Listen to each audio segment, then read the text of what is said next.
How y'all doing? This is Dan Land Pro with another home improvement video. You can find me at youtube.com, Webmaster Dan. Make sure you hit that subscribe and like button. Today we're going over the Raining Bird sprinkler system controller. Now a lot of people have sprinkler systems on their house, and that's the thing now. It's very common now to have an underground sprinkler system. Some of them you can put in yourself. Some of them people have professionals put them in. But each one of them, no matter how they're installed, have a controller somewhere that you can program to your liking.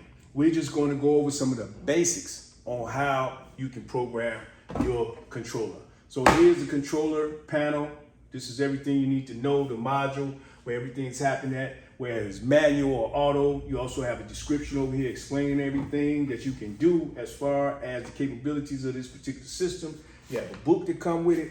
You also have a number down here. If you need help, you can call 1-800-RAIN and Bird and get some assistance. So it's so many ways that you can look at this and learn how to program it. It's as simple as programming a thermostat in the house. So don't be scared of all the prompts and everything. So we're gonna go over the basics on how to program your sprinkler system. Let's get started. Okay, so here's the thing about automatic sprinkler system. One of the first things you wanna realize is you got off and auto. Now we're gonna go around this to show you how to do the basic programming. So the basic programming is auto is where you set everything to auto. So when you're not around, once you program your system, whatever you program it to do, that's what it's going to do in auto. If you put it in off, it's just going to reset back to default. So it's not going to come on or kick in according to the program because it's set in off mode.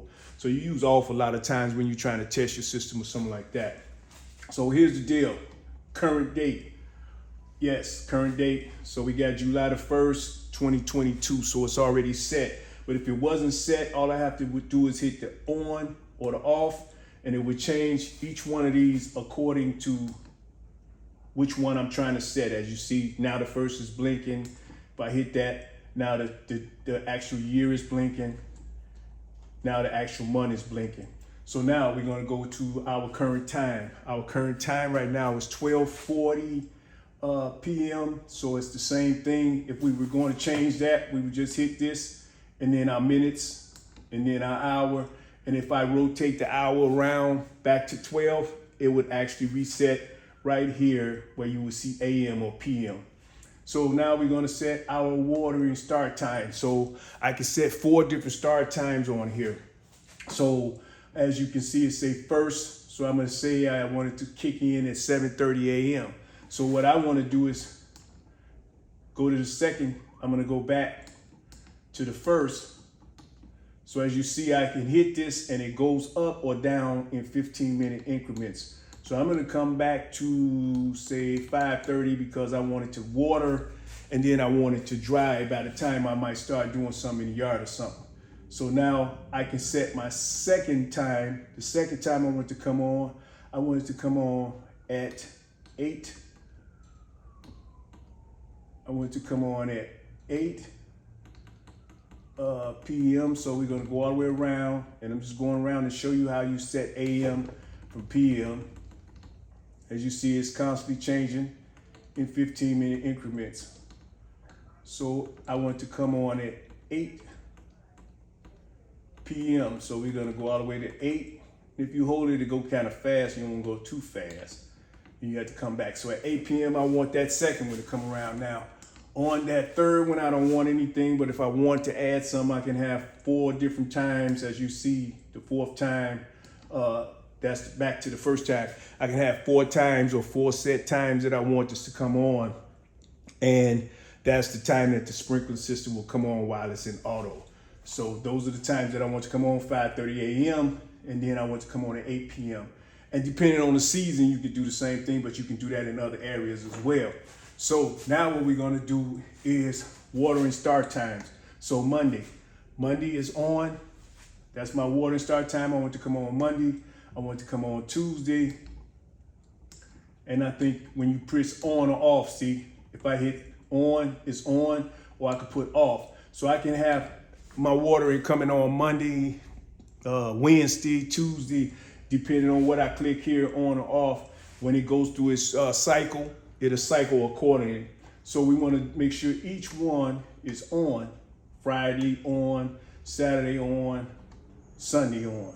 So now you got 7 zones. Now I got 7 zones, and sometimes you can have more than 7 zones, and you can set these for up to, I think, 13 zones, 12 zones plus auxiliary on this particular model. So if you look in here, you'll see these modules where you can add additional module, and you can add an auxiliary module. So sometimes you want to program this, you might use it with some sensors, et cetera, to kick on.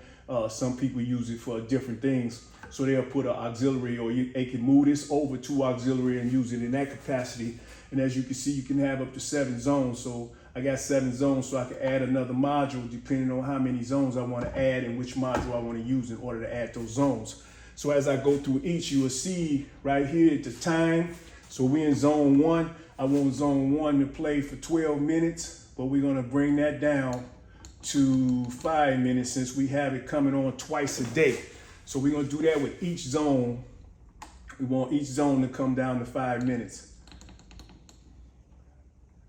So I have 7 zones, so we're going to do that with all 7 zones. Is we want them to play for 5 minutes when they go through their cycle. And that's how long they're going to water that particular zone. And sometimes depending on your zone or what area it's in, you might want to do a particular zone more than 5 minutes. Now I usually water zone 1 and 2 more than anything else. So those are the zones. Now there's nothing on 8, et cetera, et cetera. So that's pretty much the basics on how you set this. So what I would do is set this back to auto. Now I don't have anything to worry about as far as the basics, as far as this system kicking on whenever I programmed it to kick on. Now, if I want to clear this, they got an area here. And if I hold both of these buttons, it'll clear that whole program out and I can start all over again. So they got some other things over here that you can use. Seasonal, I can set it to season, different seasons, because in my area it gets cold. So we usually shut our system down, but you can set it seasonal and water according to that particular season. Then you have another one here, which is advanced cycles. And in your advanced cycles, you got different prompts that you can use for different things. And you can read up on that in the book.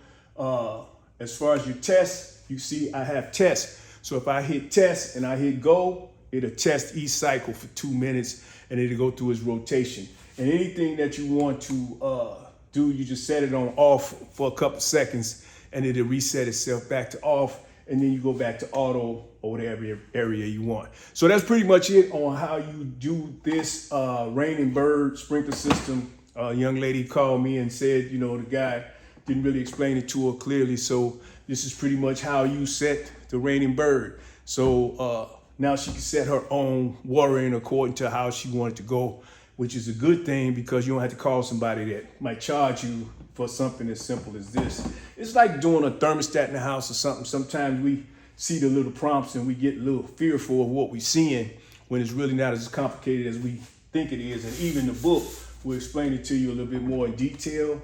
And you also have these panels over here that will explain it to you more in detail. Now, sometimes if you see this area here and you see it like graying out, where you know how something look when a battery is bad or a battery is going bad or getting low, you might have half of the 7, half of the Friday, or they may be not appearing or blurry at all. It's a little 5-volt battery that you can put in here that can save your program. I don't have one in here because I don't mind resetting because it only takes me a minute. And you also have, when you see those things happen, you see where it say reset, you just push get a little ink pen or something, or a little pen, and you can use your finger and you can reset it. Now, the cool thing about that is it won't reset the whole thing. It'll just reset this monitor. So you're just pretty much resetting it. So sometimes it's not simply that you having problems with your system. It's just that it just need a reset. And so you reset it. Now that battery is to hold everything in your program. So if it do blank out, when you come back, you will have everything. But since I don't have mine in, if it blanks out, I would have to reprogram everything. So if you put that 5-volt battery in there, it will help. But, you know, sometimes I don't like to leave like a 5-volt battery in here or something, because when you forget about them and they're in here a long time, because it's rare that you open this back up unless you got a reset, which is rare that happens. And that battery might sit in there and then you get the little battery corrosion and all that stuff. So pretty much want to skip that. So that's pretty much it. See, it was pretty simple to program the basic programs on your Raining Bird system. We went over all the things. We went over all of the basics as far as your days and your zones and your current date and your current time and some of the things that you can do. Also the testing. So that's pretty much a summary of everything that's happening here. We didn't go over the advanced and the sophisticated part. So you might want to check out the book and check out this, or call Raining Bird for help on that, because that takes a little more time and we want to keep it simple and we want to keep it basic. Hey, I'm Dan Pro, youtube.com, Webmaster Dan. Make sure you hit that subscribe and like button. Till next time, another home improvement video from Dan Land Pro. Peace.